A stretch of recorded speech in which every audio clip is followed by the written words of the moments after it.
This weekend, Sydney is the destination. I know that the UFC have been back to Australia since COVID, but Sydney is a place that they kind of built their reputation on in Australia, and this is the first time for a long time that they've rocked up in Sydney. Dricus Du Plessis will be defending his middleweight crown against Sean Strickland in a rematch. This time, just over a year ago, isn't it? When they went at it the first time around. A very close fight, which Dricus won and ended up winning the championship. And since then, he's obviously beaten Israel Adesanya. Sean Strickland went away and beat Paulo Costa, and we find ourselves back here again for the middleweight championship. We've got Zhang Weili taking on Tatiana Suarez, also in a title fight as your co-main event, and then a host of local talent taking on some others as well, which we're going to highlight in a moment or two. But first and foremost, main event. Is it the rematch that you wanted to see straight away? I think this card's a really tough sell. Looking at it from top to bottom, I just nothing is diving out of the page at me, and I think this is a tough pay-per-view to sell. I mean, let's have it right. The Aussies absolutely love MMA. You could put anyone on. You could put me and you on, and we'd sell it out in Sydney. Do you know what I mean? Like, that's just you. Just love it. Maybe not me, mate. Maybe not me. Maybe not me. But when I look at this card, it's a tough sell. We've already seen the fight before. First one wasn't uber exciting. So let's see. I mean, I've been wrong in the past. This could be one of them ones where there's just knockout after knockout. But looking at it up and down, looks like a tough sell. I think there will be moments that do deliver, like you've just said. I think there will be knockouts. I'm just looking at some of the guys and girls that are on this, and there is talent on there. They just don't have the profile name value. That's what it is. I think the main event isn't. When you think of the way that the two lads in the main event fight, and you look at the first fight that they had together, yeah, it was a close fight, but it wasn't Rock'em Sock'em Barnstormer. Wow, this is amazing. That's not what that was. It was a tight fight, and it was 3-2 in favour of either guy. That's what it was. And you can't really see it stylistically being any different this time around. They're not going to change the styles, are they? Sean Strickland is still going to stand in front of you. He's going to keep walking you forward. He's going to keep throwing kicks up the middle, and he's going to keep jabbing like that in it. That's what Sean Strickland's going to do. And Dricus is going to be winging away, throwing his bombs away. You never know. There might be some wrestling exchanges in there, bit of grappling, whatever. But I think it's going to be a tight fight, and it's probably going to go 25 minutes because they're both proper tough SOBs. 100% agree with you. Like the first one was a tight one down the line. There's much, in my opinion, no disrespect to them, there's much more exciting fights in that division to be had. Yeah. And that I am looking forward to more than this. Sean Strickland, always exciting, will always walk forward, stick it on you, not give you a second to breathe. Did it to Dricus last time. Dricus managed to weather it. Will he do it again? I don't know. So we'll see. We'll see, Adam. Hopefully, this has, it's slightly different from the first one. We see a bit more damage, bit more. He gets dropped, I get dropped. I'm in it for. I'm in it for all that. Yeah. That's what we're in it for. We're in it for these moments, and the last fight just didn't have it. Women's strawweight, Zhang Weili, who I personally think is the best female fighter on the planet, bar Dakota Achiever. Just put her to one side. But in the UFC, I think it's Zhang Weili. And then she's taking on Tatiana Suarez. Tatiana Suarez, if she pulls this off at the weekend, it could be one of the greatest UFC stories ever. I mean, this woman, for those that don't know too much about her, she's had an incredible life, not just career.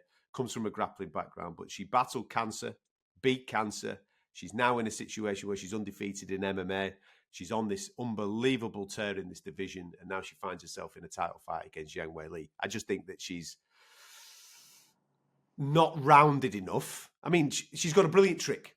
If she gets hold of Zhang Weili, it's going to get interesting because the way that she can move through grappling exchanges and put them chokes on, I think is top class. But Zhang, every single time I watch her fight, she levels up.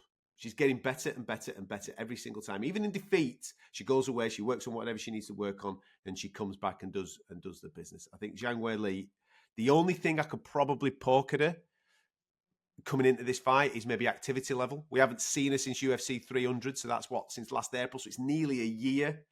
Yeah. But I think her striking's brilliant. I think her grappling's getting much, much better, her wrestling. I think Zhang Weili, will be a step, maybe just a touch too far for Tatiana Suarez at the weekend. But if Tatiana can get her hands on her, then we've got a fight. 100% agree with you. I think she is pound for pound the best woman fighter on the planet right now. Been in the room with her for many years. She's at Bangtao full time. And just watching her train, Adam, and seeing what she does on a day-to-day basis, how hard she trains. She's got a full team around her, 5 or 6 people that just follow her around every day. And then watching her performances in the cage, she's an incredible talent to watch. Very tough fight for Tatiana, stepping up 5 levels here, in my opinion. But it's a bit of new fresh blood for Zhang Weili, and let's see how it goes. Yeah. I'm tipping.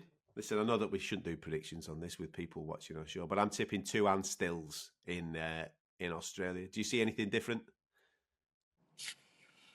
I think Strickland might be able to steal it this time. Do you? You know, with the first one being so close, maybe he can overwhelm him this time. Who knows? It's such a tight fight, that one. Yeah. I think Zhang Weili, in my eyes, if I was to give a prediction, I would definitely go Zhang Weili. But in that, yeah, I think that the main event's a coin flip. Okay. I do. Mate, listen, I said at the start, Donna, it's a tight fight, but I just think Dricus will edge it in some way. Yep. There's something about Dricus's mentality. He's just horrible, isn't he? Absolute horrible. And I'm not saying that Sean won't, but I think he'll go to depths in order to get the job done. Right. Let's have some fun with this because, the name value and the things that get you off your seat aren't necessarily there, but I genuinely think there'll be some fights that do deliver. Justin Taffer taking on Taliesin Teixeira. Now then, Taffer, he's not the most skilled fella in the world, but he's hard as nails and he can whack, right? Brilliant. Who doesn't want to see someone from Samoan descent having a bit of a fight in Australia, right? So give that a tick. And he's taking on this mad Brazilian in Taliesin Teixeira. Came through the Contender Series. Don't get me wrong. We see it all the time. Guys go to the UFC, they find the level of the UFC. And it might be just a touch too far from early doors. Teixeira's not been at this level, right? And he's straight into a pay-per-view main card. Oof. Reason why he's there is because he knocks people out. He's got an unbelievable knockout ratio. He's 6'5", 6'7", whatever he is. He's a big old boy. He's a proper heavyweight. He's in there to throw down with Taffer. This ain't going more than 5 minutes. There you go. I'm giving it kiss of death. I've touched the wood. Mate, neither of them are massively skilled. So they're either going to look at each other for 5 minutes and then it's going to drag on, or they're just going to go bombs away. And one of them's going to get it on the whiskers and go over. That's what's going to happen. I mean, yeah, I've seen Taffer. Taffer's, mate, I watched him spar Darren Till. I remember that spar. I've seen it. Yeah, honestly, I was there for that one. He got a bit of pro boxing experience as well. And he does like a little scrap, mate. So listen, put someone in front of him that's willing to have a little swing. They'll have a swing. Jimmy Crute's returned. Now, this is an interesting one for Jimmy Crute because he was one of the hottest prospects in MMA, and then the wheels have kind of fallen off this, and he's taking on Rodolfo Bellato. Bellato's not been in the octagon as well for the best part of 15 months, I think. Definitely didn't fight last year. Jimmy Crute hasn't won an MMA fight since October 2020. Right? So we're coming up to 4.5, 5 years without a win. Granted, he hasn't fought for 2 of those years, and the level of guys that have beaten him are good lads, really good lads. But he's on a skid. He was talking about retirement. He's cleared off, got in a blooming camper van, cleared off around Australia, done whatever he's needed to do to clear his head. And now he's back this weekend for the first time in a long time. Big pressure. At home, pay-per-view, main card. Is it there? We're going to find out on Saturday night. What do you think? I think it's... Do you know something? The thing that gives me faith is Dominic Reyes. Because Dom Reyes did this. He was on an unbelievable tear. Then he walked into Yuri with that spinning back. He walked into John, got beat off John. Then he got smashed off Yuri. Then he lost another. And then he took some time off, went away, got himself straight, came back, different version of himself, different mentality, got back into the win column then. And I thought, okay, cool. It can work. So from a Jimmy Crute point of view, this is what's going on between his ears. Talent's there, mate. I've seen it. I've seen the talent. It's what's going on between his ears. If he can just realign his thoughts and get into a rhythm of a fight, and I think it's a good matchup because the guy that he's fighting, he's been out for a period of time as well. I think he can I think he'll be, don't get me wrong, I think he's going to be shot shy. I think he's going to be a bit tentative, what we've just been speaking about with the Pavlovich fight from Saudi Arabia. But if he can eke through a win, then he might be able to get back on the track. But it's a tough ask. You know how tough this game is, mate. Once your brain's telling you different things and you're a little bit hesitant, it's a tough game. Yeah, I mean, Adam, 4.5 years, nearly, it's a hell of a long time in it. And, you know, it's one of them situations now where has this head clearing situation took him one way or the other? Yeah. And there's only one way to find that out. And what a lot of pressure to be in, you know, Sydney, massive crowd, going berserk, and you're in that middle ground of have I got it and I ain't got it. And you know what an interesting fight this is going to be to watch with them stats.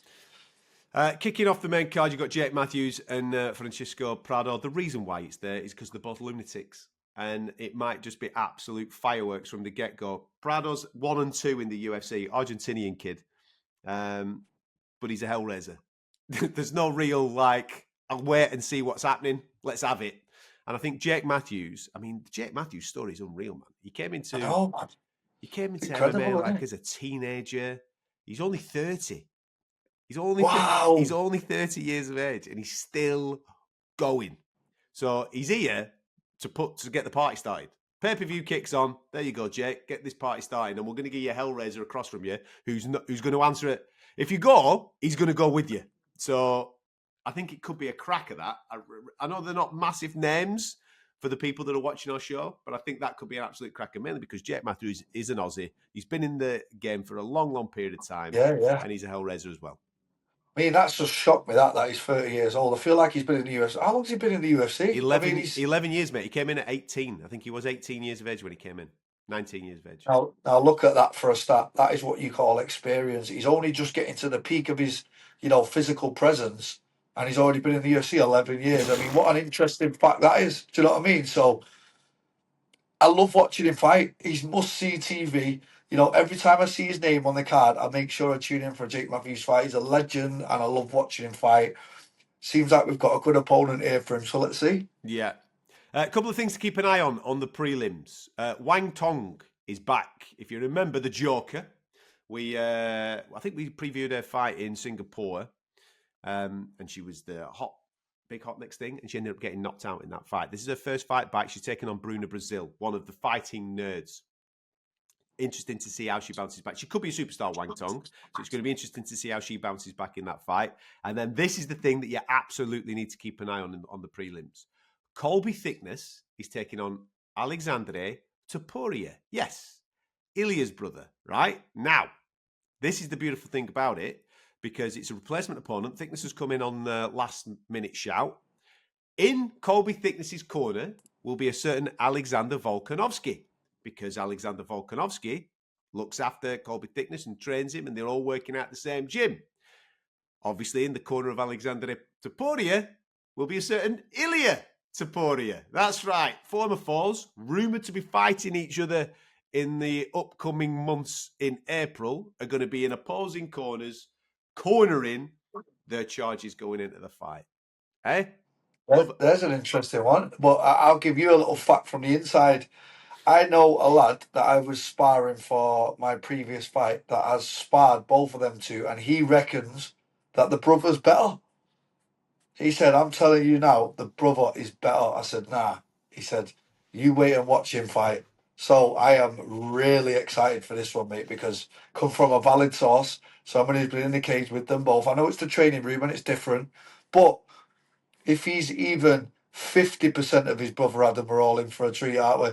He's a very calm guy, is Alexandre. I've seen a lot of him because obviously of Ilya's rise, he's his chief corner, he's his head coach, isn't he? So I've been around him a bit. I've not really paid too much attention to his own fighting career.